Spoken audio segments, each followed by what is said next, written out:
بعض اوقات قرآن شریف پڑھنے میں غلطی ہو جاتی ہے تو کیا کریں؟ ہر چیز فانی ہے اور صرف تیرے رب کا چہرہ باقی ہے، اس کا کیا مطلب ہے؟ بعض اوقات قرآن مجید پڑھنے میں بہت سی غلطیاں ہوتی ہیں کیونکہ انسانی یادداشت میں ذرا خیال دوسری طرف ہو جائے تو لفظ غلط نکل جاتا ہے، لیکن اکثر پڑھی جانے والی صورتوں میں مثلا سورہ رحمان میں تو غلطی نہیں ہونی چاہیے۔ اگر غلطی ہو جائے تو ٹھیک کر لو اور مان بھی لو کہ غلطی ہو گئی ہے۔ اب سوال یہ ہے کہ یہ ہوا کیوں؟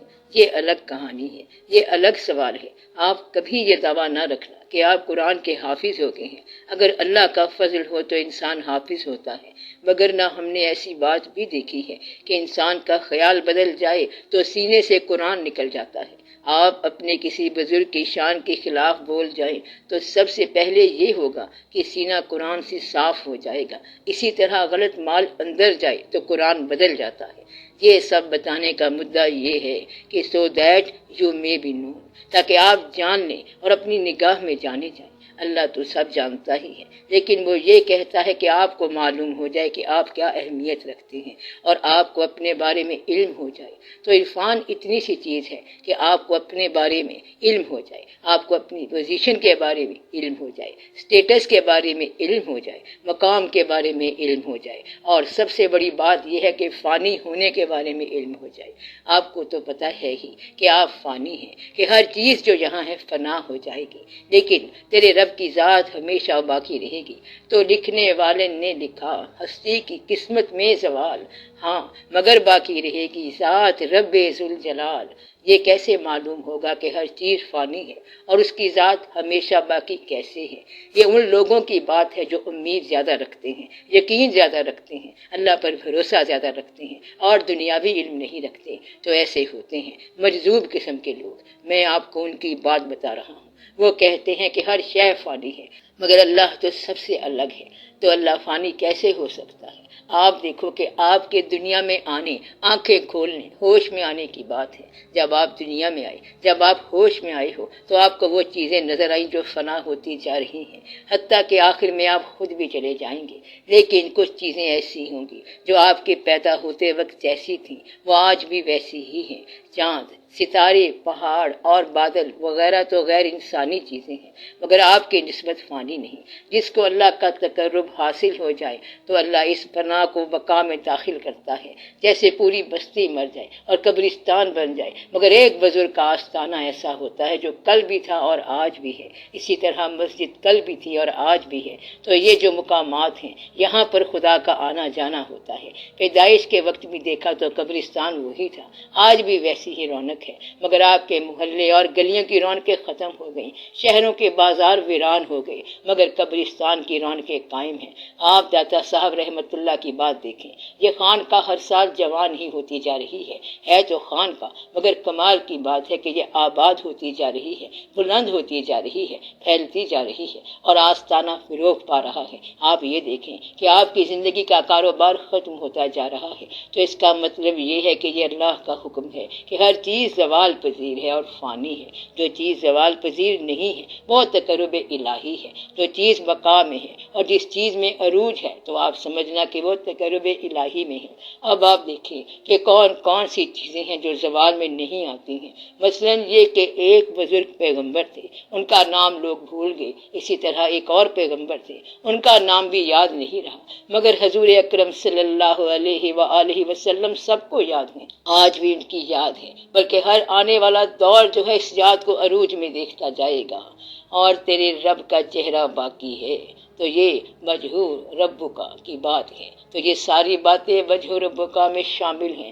آپ میں سے کتنے لوگوں نے حضرت علی رضی اللہ تعالیٰ عنہ کو دیکھا ہے؟ ایسے لوگ بہت تھوڑے ہوں گے، مگر نعرہ حیدری کا سب کو پتہ ہے کہ یا علی علیہ السلام۔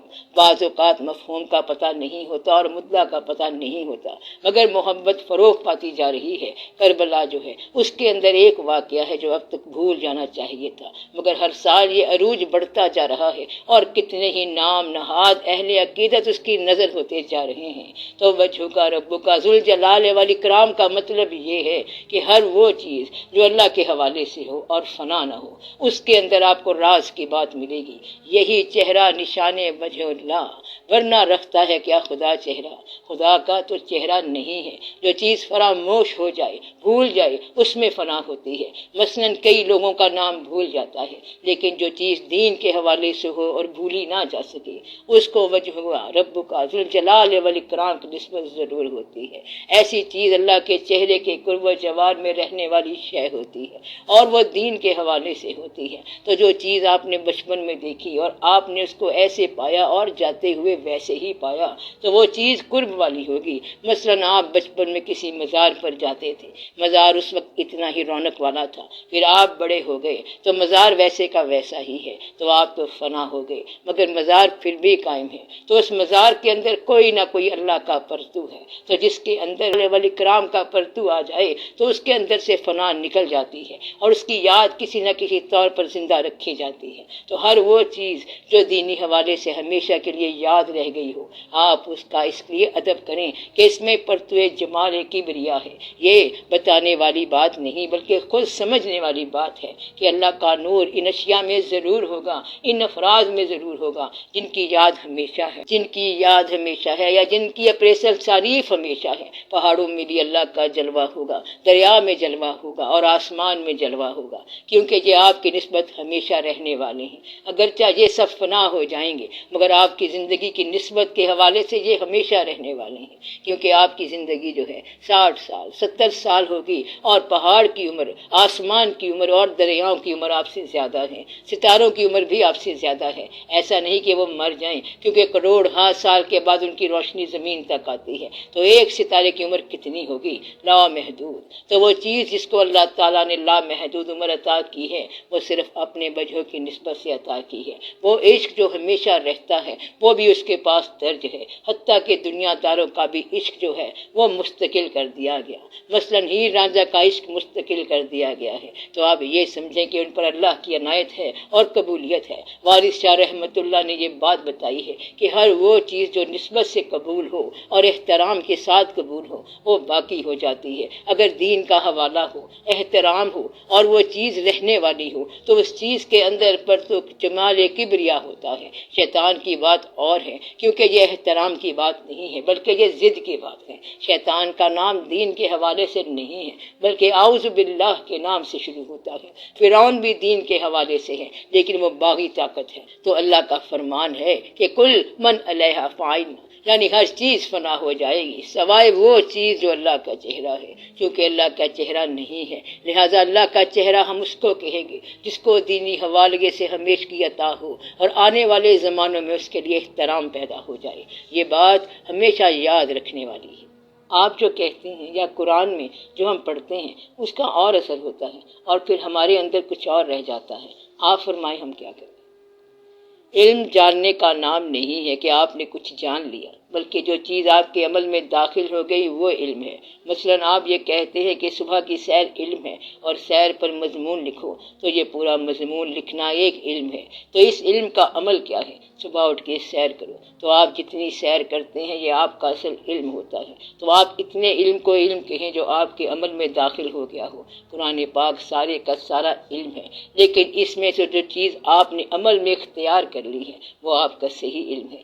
آپ کو قرآن کریم کی ساری تفسیر تو یاد نہیں ہو سکتی، کیونکہ آپ کی تعلیم اور حالات اس طرح کے ہیں۔ اپنی محدود زندگی کا جائزہ لیں کہ آپ کتنے آدمیوں کے نام جانتے ہیں اور کتنے آدمیوں کو نام لے کے پکار سکتے ہیں۔ میرے خیال میں تو اس وقت یہاں جتنے بندے بیٹھے ہیں وہ ایک دوسرے کا نام نہیں جانتے، اور پھر آپ پورے رشتہ داروں کے نام نہیں جانتے۔ اس کا مطلب یہ نہیں ہے کہ ہم جاننا نہیں چاہتے، بلکہ انسان کی یادداشت، اس کی میموری کی گنجائش بہت محدود اور کمزور ہے۔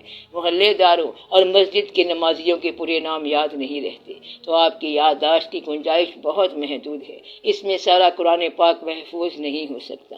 اگر آپ قرآن مع تفسیر محفوظ کر بھی لیں تو پھر زندگی محفوظ نہیں رہتی، کیونکہ زندگی میں آپ نے دفتر جانا ہے، کام کرنا ہے، بچوں کے اور گھر کے دوسرے معاملات ہیں، تو آپ سارے قرآن حکیم میں سے وہ بات اختیار کریں جو آپ کی زندگی میں داخل ہو۔ مثلا فرعون کو دریا میں غرق کر دیا گیا، تو کیا یہ بات آپ کی زندگی سے تعلق رکھتی ہے؟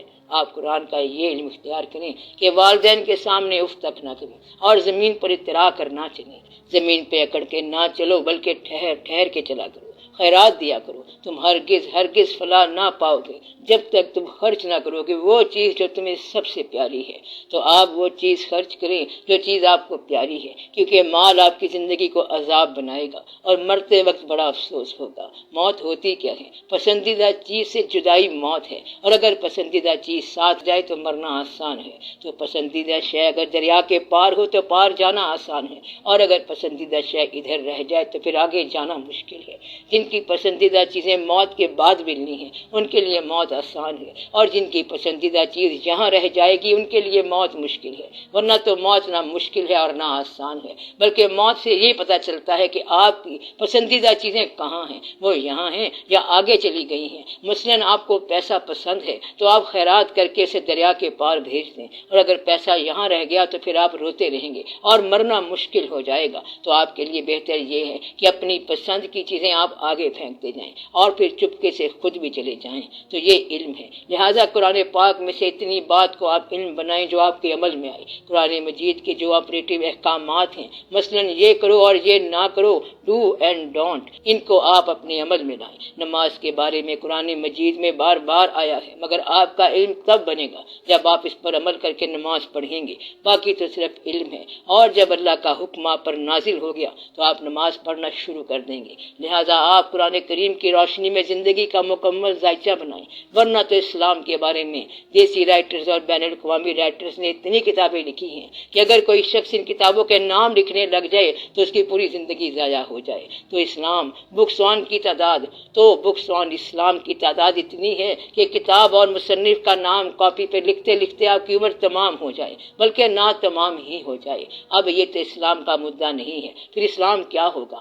آپ اپنا ایک ذائچہ بنائیں کہ یہ جو آپ کی ایک دن کی زندگی ہے اس میں 24 گھنٹے ہیں، 24 گھنٹے میں آپ کئی گھنٹے سو جاتے ہیں، پھر ضروریات زندگی میں کمائی بھی کرنی ہے۔ جس ماحول میں آپ رہتے ہیں اس ماحول کے مطابق آپ کو چلنا ہے۔ اگر انگریزی بولنے کا ماحول ہے تو وہاں آپ انگریزی بولیں گے۔ اب یہاں اسلام نے آپ کو کچھ نہیں کہنا۔ اگر آپ کا رزق فگر ورک میں ہے، حساب میں ہے، تو آپ یہ لکھیں گے کہ یہ آمدن ہے، یہ خرچ ہے اور یہ بیلنس ہے۔ کمپیوٹر یہ کام کرے گا اور آپ کمپیوٹر چلائیں گے۔ اب اس میں کیا اسلام ہے؟ اسلام نے آپ کو یہ بتایا ہے کہ اپنے ماحول میں ادب سے رزق حلال کماؤ، عبادت کرو، نماز پڑھو، زکوٰۃ دو۔ غریب آدمی پر تو اسلام پہلے ہی آسان ہے، اس نے زکوٰۃ کیا دینی ہے اور حج کیا کرنا ہے، اس کے تو پاس ہونے کے نمبر پہلے ہی مل گئے ہیں۔ تو دقت امیر آدمی کو ہے، غریب زکوٰۃ لے تو سکتا ہے مگر دے نہیں سکتا، بس وہ کلمہ پڑھے گا اور اس کا کام آسان ہو جائے گا۔ بسم اللہ الرحمن الرحیم، لا الہ الا اللہ محمد رسول اللہ صلی اللہ علیہ وسلم۔ تو باقی سب مسلمان کلمہ پڑھتے ہیں، زکوٰۃ خود نہ بھی دیں تو بینک کاٹ لیتا ہے، روزہ بھی رکھتے ہیں، روزے میں بھی یہ گنجائش ہے کہ جو بیمار نہ رکھ سکے وہ غریب اور مسکین کو کھانا کھلا دے۔ آج کل ویسے بھی روزہ رکھنا پڑ جاتا ہے کیونکہ ہوٹل بند ہوتے ہیں اور کھانے پینے کو کچھ نہیں ملتا، تو باقی نماز رہ گئی۔ اگر ایک شخص نماز کا انکاری نہ ہو تو وہ اعلیٰ قسم کا مسلمان ہے۔ فرض کرو اگر کسی سے نماز مس ہو گئی تو آپ یہ نہ کہنا کہ تیرا اسلام ہی مس ہو گیا، کیونکہ اگر کسی وجہ سے نماز رہ گئی ہے تو وہ کافر نہیں ہوا۔ نماز پڑھنی ضرور چاہیے، آپ اس کے ساتھ رعایت کرو۔ اپنی زندگی کو اسلام اور قرآن کے سانچے میں ڈھالنے کے لیے یہ بہت ضروری بات ہے کہ لوگوں کے ساتھ مہربانی کرو۔ جہاد کا زمانہ اب اس طرح آتا نہیں ہے، کیونکہ جہاد کا ذمہ حکومت نے لے لیا ہے، فوج بنا لی ہے۔ اب ہر آدمی کو اس سے دوچار ہونے کی ضرورت نہیں ہے کیونکہ وہ فوج کا آئٹم ہے۔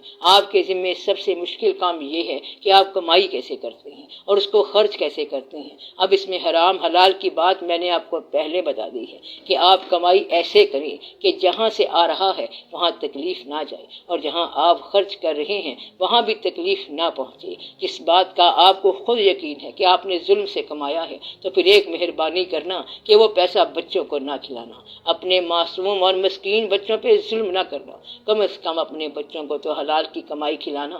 تو حلال کی کمائی کھلانا، آپ نے حرام کھانا ہے تو اگر بچوں کو حرام نہ کھلایا تو آپ نے کیا کھانا ہے؟ یہ بہت ظلم کی بات ہے کہ آپ حرام کی کمائی لا کے میز پر رکھتے ہیں اور بچوں سے کہتے ہیں کہ بسم اللہ کرو، آپ ضبط کرو، گلا نہ کرو، اللہ کا شکر ادا کرو، قرآن پڑھو، نماز پڑھو، دین میں بحث نہ کرو اور تبلیغ سے بچو۔ تبلیغ کا مفہوم یہ ہے کہ مسلمان کو اسلام شناسی کرانا یا مسلمان کو زیادہ اسلام شناسی کرانا۔ اب یہاں پر آپ کی قوم دقت میں پڑی ہوئی ہے۔ کون سا مسلمان یہ حق رکھتا ہے کہ وہ دوسرے مسلمان کو اسلام پریچ کرے؟ تو سوال کیا ہے، کون سا مسلمان کتنا حق رکھتا ہے کہ وہ دوسرے مسلمان کو اسلام سکھائے؟ اس کا جواب جب تک نہ ملے آپ کو تبلیغ کا حکم نہیں ہے۔ عین ممکن ہے کہ آپ کا سیکھنے کا زمانہ ہو اور آپ سکھانے لگ جائیں، عین ممکن ہے کہ آپ کا نا آشنائی کا دور ہو اور آپ آشنا بنانے لگ جائیں، عین ممکن ہے کہ آپ کی اپنی فلاح مخدوش ہو اور آپ فلاح کے داعی بن جائیں۔ تو فلاح کون کرا سکتا ہے؟ جس بندے کو اپنی فلاح کا یقین ہو جائے وہ دوسرے کو فلاح کی دعوت دے، اور جو ابھی خود راہ گزر میں ہے وہ راہبر نہ بنے۔ اگر مسلمان اتنی بات پہ عمل کرے تو مسلمانوں کی زندگی خوف سے آزاد ہو جائے گی۔ تو جو خود سفر میں ہے وہ راہبر نہ بنے۔ اب تو یہ حال ہے کہ سارے سب کو یک وقت اسلام سکھا رہے ہیں۔ ایک شخص نے دوسرے سے کہا کہ سنا ہے تم نے قرآن یہ کہا ہے، تو ایک شخص نے دوسرے سے کہا کہ سنا ہے تم نے قرآن نے یہ کہا ہے، تو دوسرے نے سوچا کہ یہ تو میرے اوپر بوجھ ڈال دیا گیا ہے، اب کیا کیا جائے؟ اس نے تیسرے کو پکڑ لیا اور اسے بات سنا دی۔ اس طرح بات چلتے چلتے کہاں سے کہاں پہنچ گئی۔ تو کرنے والا کام تبلیغ نہیں ہے بلکہ خدمت ہے۔ جب آپ تبلیغ کرنے لگیں تو پہلے آپ کو یہ ڈیفائن کرنا پڑے گا کہ اگلا آدمی چھوٹا مسلمان ہے یا بڑا مسلمان ہے، یہ ضرور ثابت کرنا پڑے گا، مگر یہ تقسیم تو کبھی ہوئی نہیں۔ جس کو آپ تبلیغ کہہ رہے ہیں اسے زیادہ سے زیادہ اپنے جیسا بنا لیں گے اور آپ جانتے ہیں کہ آپ کیا ہیں، اور وہ چھوٹا مسلمان ہے۔ یہ تو ہوا ہی نہیں کبھی، یہ تقسیم نہیں ہے۔ تو بات یہ ہے کہ جس کو اپنی زندگی آسان نہ لگے وہ دوسرے کو آسانی کی دعوت کیوں دے گا؟ اگر آپ مخلص ہیں اور بھائی کو جنت میں پہنچانا چاہتے ہیں اور اس لیے تبلیغ کر رہے ہیں، یہ اس صورت میں ہو سکتا ہے جب آپ کو اپنی جنت کی بشارت ہو گئی ہو۔ اگر آپ اپنے بھائی کو جنت میں شریک کرنا چاہتے ہیں تو پہلے اسے اپنے مال میں تو شریک کریں۔ تو وہ شخص جھوٹا ہے جو یہ کہتا ہے کہ میں جنت میں تو شریک کرتا ہوں لیکن مال میں شریک نہیں کرتا۔ اگر ایک آدمی تکلیف میں ہے یا ڈوب رہا ہے تو آپ اسے کہتے ہیں کہ پہلے کلمہ پڑھو، لیکن آپ اسے ڈوبنے سے نہیں بچاتے۔ اگر اس کے مکان میں آگ لگی ہے تو آپ کہتے ہیں کہ پہلے کلمہ پڑھو اور اللہ اللہ کرو، مگر وہ آگ نہیں بجھاتے۔ تو تبلیغ وہ کر سکتا ہے جس کو صحیح ہونے کی سند مل جائے اور وہ اس آدمی کو تبلیغ کرے جس کے غلط ہونے کا فیصلہ ہو چکا ہو، ورنہ تو تھوڑے تھوڑے اسلام والوں نے بڑا پاکستان بنا دیا اور بڑے اسلام والوں نے اسے توڑ کے رکھ دیا۔ تو آپ کو کتنا اسلام چاہیے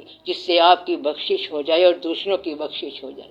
اگر دوسروں کے ساتھ آپ کو بہت محبت ہے تو اس کو اپنا مال دے دو اور علم نہ دو۔ کیا کہا؟ علم نہ دو بلکہ دولت دو۔ اگر آپ اسے مال نہیں دے سکتے تو اسے تبلیغ نہ کرو۔ اگر آپ یہ کہو گے کہ اللہ تعالیٰ کا ارشاد ہے کہ تم میں سے ایک جماعت ہو جو نیک کام کا حکم دے اور بے کام سے منع کرے، لیکن اللہ نے یہ تو نہیں کہا کہ تم میں سے بہت سی جماعتیں ہیں۔ اس کا مطلب یہ ہے کہ ساری جماعتیں، تبلیغی، اسلامی اور سیاسی، سارے مل کے ایک جماعت بن جائیں تو پھر فیصلہ ہو جائے گا۔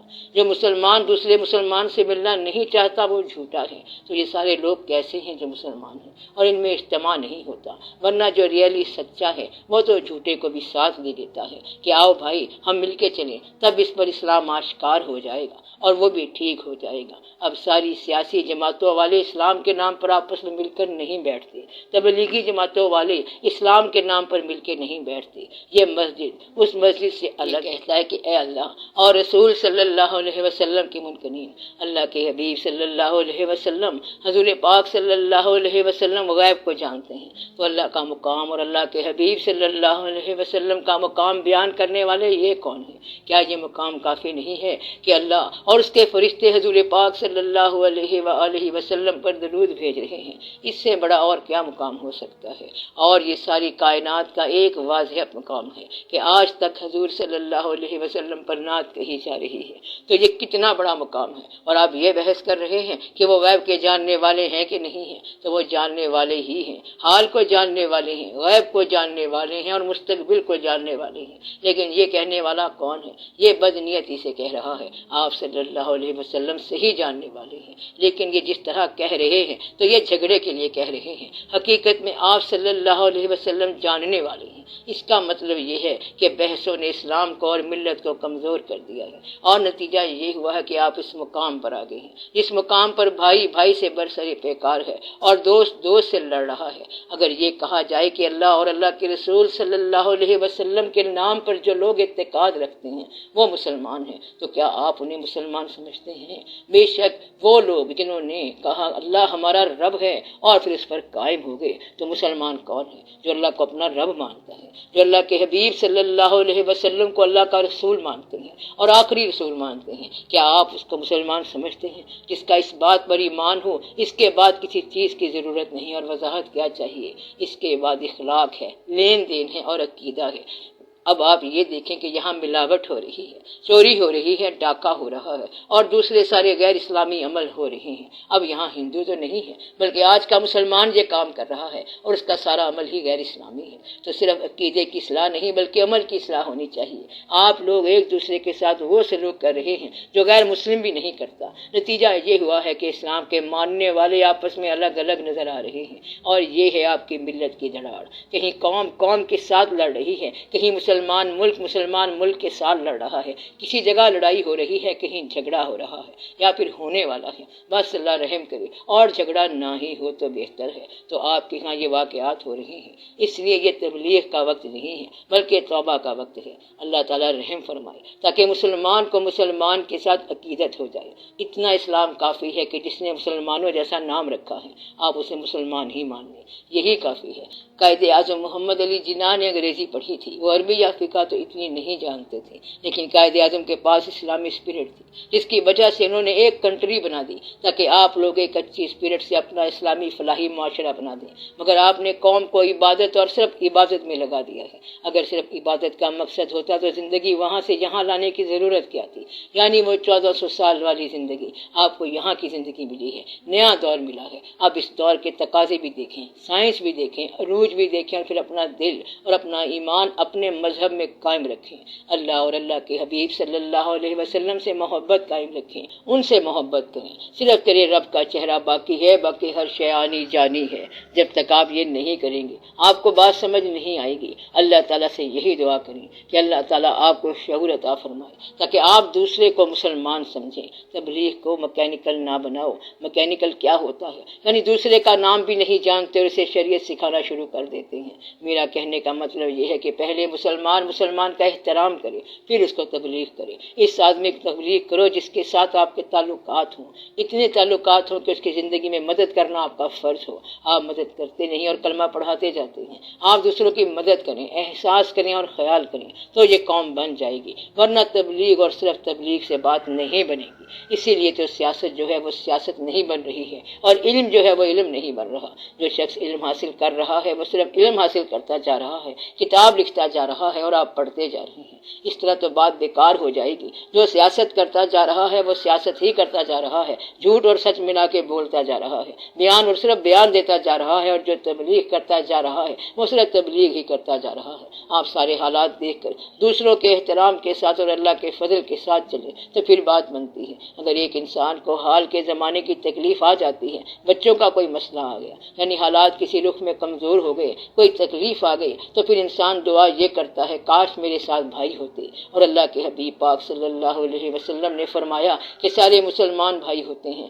آج کا انسان کہتا ہے کہ اگر یہ مسلمان بھائی ہیں تو تکلیف دینے والے بھی تو یہی ہیں، اس لیے وہ واقعہ یہاں آ کے ضائع ہو گیا، کیونکہ بھائی ہی تو تھا تکلیف دینے والا۔ جس نے چوری کی وہ بھی تو مسلمان تھا۔ اگر تو کوئی ہندو ہوتا تو ہم اس کے ساتھ لڑائی کرتے، لیکن تکلیف پہنچانے والے مسلمان ہیں۔ یہ ہے آج کے مسلمان کا مسئلہ، ستم ہے، جور ہے، یعنی غضب ہے۔ میرے قاتل کا رب میرا بھی رب ہے۔ قاتل اور مقتول دونوں ایک ہی رب کے ماننے والے ہیں۔ مسلمان مل کے بیٹھتے نہیں ہیں اور ہنگامہ یہاں سے پیدا ہو رہا ہے۔ ان کا آپس میں فیصلہ نہیں ہو سکتا کیونکہ وہ دونوں مسلمان ہیں۔ کاش وہ اصل دونوں مسلمان ہوتے اور پھر اسلام کے حوالے سے وہ خود ہی فیصلہ کرتے، مگر وہ دونوں کمزور مسلمان ہیں۔ سب کے اپنے اپنے مفادات ہیں۔ جب مفاد ختم ہو جائے تو جھگڑا ختم ہو جاتا ہے۔ مثلا یہاں مکان کا جھگڑا تھا، مگر وہاں آخرت میں مکان کی ضرورت ہی کوئی نہیں۔ اس لیے انسان اگر اللہ کے قریب ہو جائے تو مسائل خود بخود حل ہو جاتے ہیں۔ مسائل اس وقت تک ہیں جب تک آپ اللہ سے دور ہیں۔